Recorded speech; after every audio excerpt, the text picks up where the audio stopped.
Turn heads and bring the hype with a custom hype chain from Lotwin. Perfect for youth sports, fantasy football, or just flexing your pride. Go to Lotwin.com, use the promo code TCCPOD for 10% off your order. That's Lotwin.com, promo code TCCPOD for 10% off. Get your custom hype chain and get hype with Lotwin.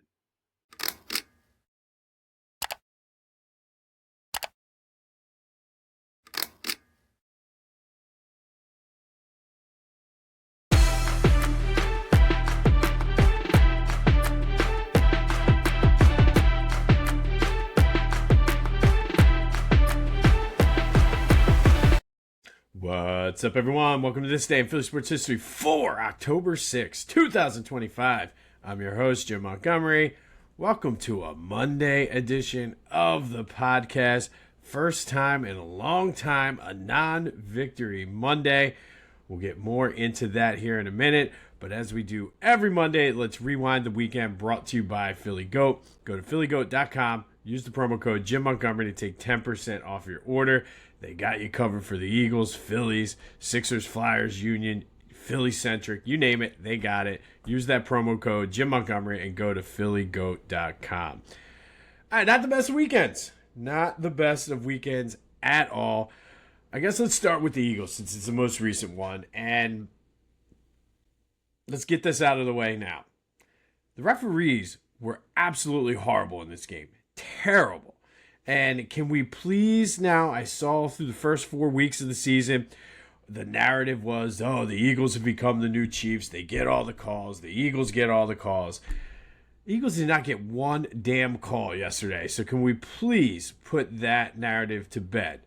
Now, with that being said, not on the referees. The Eagles did not lose this game because of the referees. Did it cost them, especially in the first quarter, the late hit on Zach Bond, the missed pass interference on Goddard, who essentially was tackled as the ball was coming to him, the pickup of the intentional grounding, which was just egregious. The fact that you could see it, not the reason the Eagles lost this game. The main reason the Eagles lost this game is the offense couldn't do anything in the second half. And Kevin Patullo, Nick Sirianni, Jalen Hurts, whoever is responsible for the play calling, why would you call 9 runs with your running back the entire time? 2, I guess Jalen ran 2, and only 6 to Saquon Barkley, who actually looked like he was running pretty well, including a 19-yarder. I don't get it. You needed to run the clock down. Essentially, because they couldn't move the ball in the second half, that is why the defense was tired, and you saw they got burnt late in that game. Still put them in a chance to win it. You cannot not run the ball with a lead. You were up 17-3. No excuse for that. It starts with coaching, and I mean,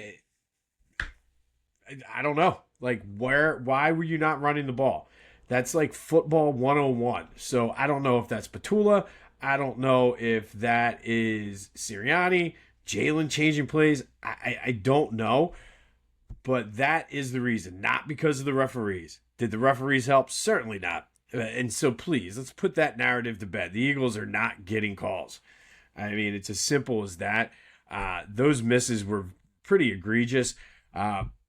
But you shouldn't have been in that position in the first place. You can't blow that game. You cannot blow that game.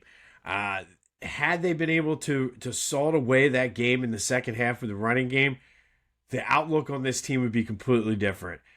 But it just, I don't get it. I don't get it. Passing game did look better. Jalen looked pretty good. Was he perfect? No. He's still holding on to the ball a little too long sometimes. A couple of those sacks, I think, were coverage sacks, but you have to get rid of that. It wasn't a perfect game by Jalen by any stretch of the imagination. Devontae made some big catches. Jalen does have a pretty good deep ball. Completely missed the long one to AJ, who was wide open. I don't know if that was a miscommunication, bad throw, or what, but I will say AJ, I don't know if he had his best game. After all of that talk this week, I saw a couple times, it's the beauty of where we sit. You're able to see the way plays develop. One of the longer passes to Goddard in the first quarter, I guess it was first or second quarter, AJ just stopped. AJ had his guy beat and just stopped. And Jalen was looking his way and had to look off because AJ literally just stopped. So, again, not sure if it's a communication thing between Jalen and AJ. I don't know if it's a play calling or what, but the offense is still slightly out of sync. And Nick Sirianni, I'm looking at you. You're the one that needs to fix this. You are the head coach. You talk about it all the time. Something is just not clicking. And again, I'll look at some stuff today. Didn't listen to any interviews or anything yesterday, so we'll see what. There could have been something that came out that addresses what I'm saying, but I like to just go instant reaction without being biased or influenced. But that's really my take. I think you run the ball, you win that game. Your defense got tired. I cannot put that on the defense. I can't. Could they have played better? Sure. They were getting pressure on Bo Nix, but at the same time, just like last week against Baker Mayfield, you got to worry. And Bo caught them a couple times being too aggressive and was able to get some running lanes, but they were tired. And the offense let them down once again. And it's hard to say that when Jalen throws for 280. Devontae had a big game. I mean, statistic-wise, A.J. Brown didn't have a bad game. He just, I don't know what's going on, but I don't know if he's still hurt, but the one play, I was in the aisle going to grab a beer, and I'm watching, and AJ literally stopped running, and Jalen was looking right at him and had to cut off and go to Dallas Goedert. So something needs to be fixed. Short turnaround this week, Thursday night against the Giants. Is this the game they put it all together? I don't know. Quick programming note. Brotherly Birds Breakdown will be out tomorrow night. We're going to be recording tomorrow night, so it'll be out later on Tuesday, just in time for Wednesday. But it's just, I don't know. Not a game. I mean, it's frustrating because that's not a game you should have lost. Not going up 17-3. I thought it was going to be a tough game. It was played out very much similar to the way I thought it was. Very tight, low scoring. But you were having some success running the ball. Why stop? I just don't get it. It makes zero sense, and it ended up costing them the game. But please, this is not the referees. Has nothing to do with the referees. Could they have gotten maybe one if they called one of those penalties? Maybe. But I can't put that fully on the referees. Not when you run the ball 11 times and 2 of them were quarterback runs. Nah, I cannot put that on the referees whatsoever. But it is time to vote for the GOAT of the game.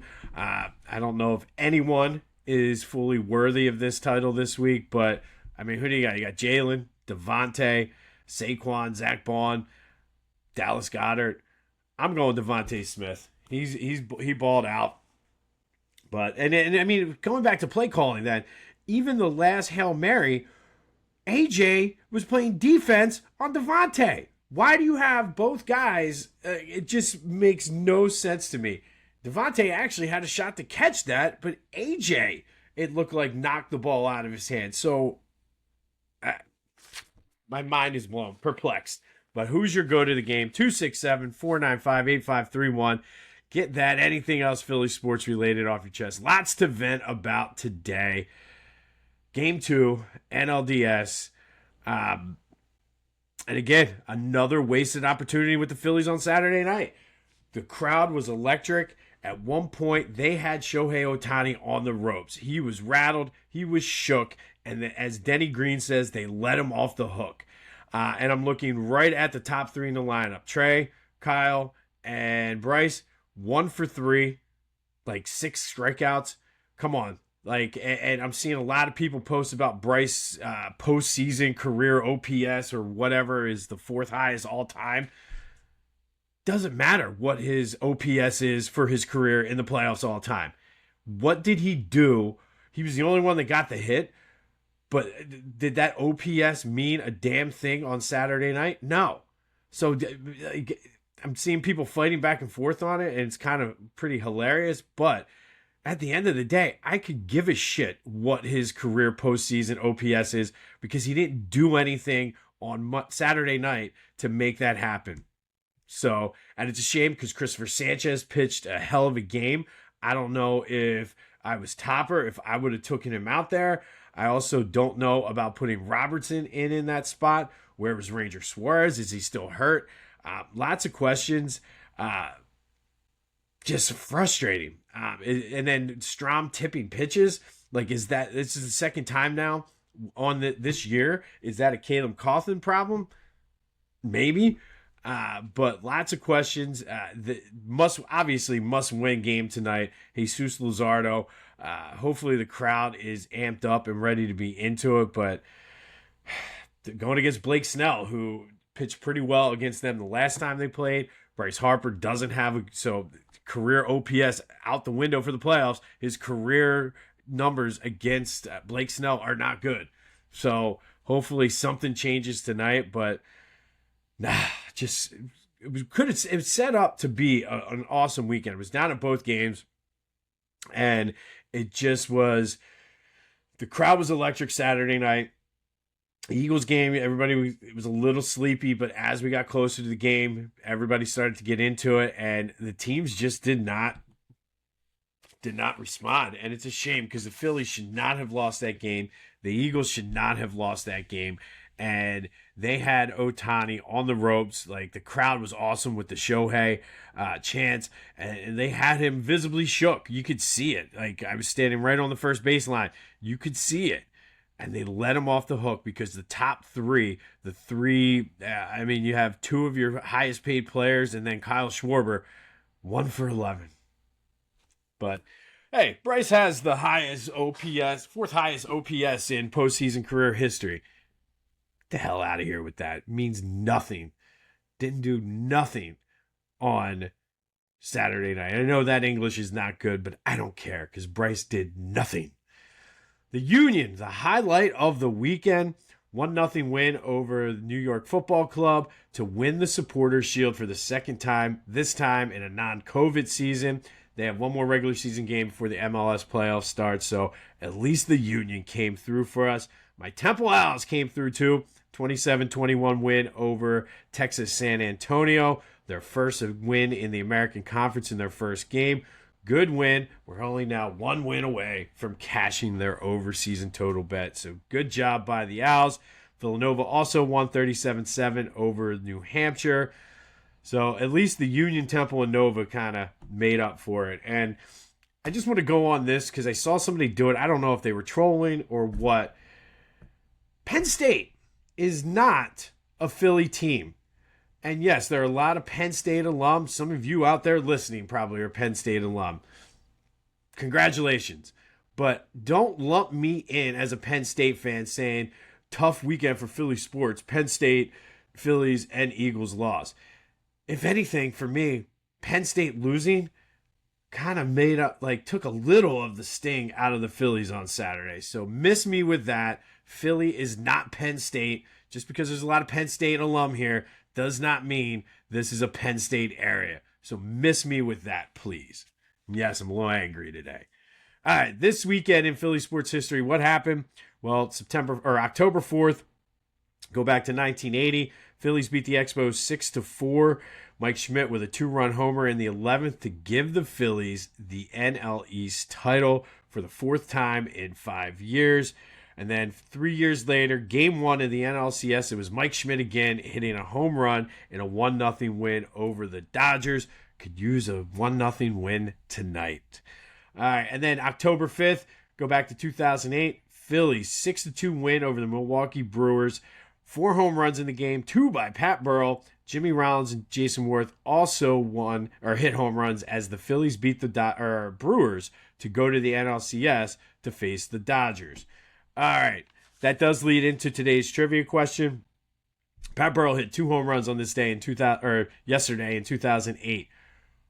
Who led the 2008 Phillies in home runs during that postseason run? Hit me up on the Back to the Future voice and text line. Hit me up on the Discord channel. First link in the description. But who led the Phillies in home runs during the 2008 postseason? And that's Rewind the Weekend, brought to you by Philly Goat. Go to phillygoat.com. Use that promo code Jim Montgomery to take 10% off of your order. Just a frustrating, ridiculous weekend in Philly sports. Don't blame the refs. Your teams, our teams, just did not get the job done when they had the chance. They had Shohei on the ropes on Saturday. They had Denver on the ropes on Sunday. And they let them off the hook, as Denny Green would say. Ridiculous. Be sure to follow me on social media at Philly Jimbo on all platforms. Subscribe to the YouTube channel, Jimbo_Mont, and continue to spread the word as we grow this thing. Not used to doing angry, mad posts because it's been a pretty good run since I've been doing this day in Philly sports history for our teams, but just a disgusted feeling today as to call me up on the Back to the Future voice and text line, vent 267-495-8531. Let it all out. Therapy Monday here as we get ready for Game 3 this evening, Phillies Dodgers. I mentioned this already, but the Brotherly Birds breakdown will be out tomorrow. And then a quick programming note, Friday's show might be a little wonky. I have a golf outing. I have to leave my house at 6:30, which is the time I normally will start recording. Probably going to get up early and record it then, but it's going to be a little wonky. So as I get closer, I'll have no more details, but just be prepared for a little wonkiness on Friday. This Day in Philly Sports History is proud to be a part of the Clashing Conferences Sports Fan Network, where passionate fans make powerful content. Check out theclashingconferences.com and join the squad today. All right, October 6th, and these might be a little bit shorter than normal. Didn't really have time because of going to kids sports and the Eagles game yesterday and going to the Phillies game. Didn't have time to put in my normal amount of research, so I apologize if these are a little bit shorter. But on this day, on October 6th, first we're going to go back to 1993, and it was Game 6 of the NLCS. Game 1 of the NLCS. Phillies beat the Braves 4-3 in 10 innings. Pete Incaviglia hit a home run. Curt Schilling was outstanding, went 8 innings, struck out 10, but a Kim Batiste error in the ninth gave Mitch Williams the blown save and sent the game into extras. But as fate would have it, it was Kim Batiste with the RBI single knocking in John Kruk to give the Phillies the win in Game 1, stunning the Braves. And I remember this was a late start. I remember being tired, but Phillies win Game 1 of the NLCS 4-3 in 10 innings against the Braves back in 1993. Go forward to 2019. Eagles with a 31-6 over the Jets, thanks in part to 2 defensive touchdowns by Nathan Gary and Orlando Scandrick, the mole from the Cowboys. All total, the defense had 3 turnovers, 10 sacks, including 3 by Brandon Graham, 2 by Orlando Scandrick, as the Phillies beat the Jets 31-6 in just a defensive beatdown. BG with 3 sacks, Orlando Scandrick, and Nathan Gary with defensive touchdowns as the Eagles beat the Jets. And then 2010, one of the greatest moments in Phillies postseason history. We will be talking about it at some point in our top 10 list, but Phillies beat the Reds 4-0. Roy Halladay making his first ever postseason start. No hit the Reds. Also had an RBI at the plate, so kind of did a little bit of everything. Second no-hitter in postseason history. The other was in the 56 World Series, Don Larson. Shane Victorino went 2 for 4 with 2 RBIs, a double and a stolen base in this game. Phillies beat the Reds 4-0 in Game 1 of the NLDS back in 2010. Roy Halladay with not only the second no-hitter in postseason history in Major League Baseball, but also second time with a no-hitter that season, as he had a perfect game against the Marlins. And for my money, I think this was probably a way more impressive feat than the perfect game, even though the perfect game was more rare. But finally today, continuing our countdown of top Phillies postseason moments. Coming in at number 5, we're going to go back to 1993 and Game 6 of the NLCS. Phillies win 6-3. to close out and clinch a spot in the World Series. They knocked out Greg Maddux in the fifth. Dave Hollins hit a home run. Milt Thompson went 2 for 4. Mickey Morandini with the 2-run triple. Darren Dalton went 2 and 4 with 2 RBI. Mitch Williams with the 1-2-3 ninth inning for the save as the Phillies go back to the World Series for the first time in 10 years. And this random group of players captivated the area and went back to the World Series for us in 1993. So that is the number 5 moment. That was a great moment. The actual winning and clinching the World Series in what was a back and forth series with the Braves. Finally, today's trivia question. Well, the answer to Friday's trivia question. I said Bill Bradley, Eric Allen, and Brian Dawkins are all tied for the Eagles' all-time lead in interceptions for their careers. Who was number 2? That would be Herm Edwards with 33. But going back to that 2008 Phillies team, who led them? I already asked this. Who led them in home runs? So hit me up on that. I told you, I'm all over the place today because I'm so disgusted by the play of those teams. Just absolute insanity. On this day in 2010, Roy Halladay pitches a no-hitter, game 1 of the 2010 NLDS. Eagles beat down the Jets 31-19 on this day in 2019. Defense 3 turnovers and 10 sacks, including 3 by Brandon Graham, 2 defensive touchdowns, and the Phillies win game 1 of the NLCS in 93, beating the Braves 4-3 in 10 innings. Kim Batiste goes from GOAT to hero in a matter of 1 inning as he made an error to allow the tying run and then knocked in the winning run in the 10th and totally redeemed himself. All right, I'll have more on the Eagles. Not a lot of time to dwell on this one as the Eagles play on Thursday night. We'll have a recap and reaction, see where we are with the Phillies tomorrow as they look to even the series against the Dodgers. Hopefully we can have a good bounce back, man, because it was a beautiful weather weekend. It was just an all-around great weekend, and the teams screwed it up. This has been This Day in Philly Sports History for October 6, 2025. My name is Jim Montgomery.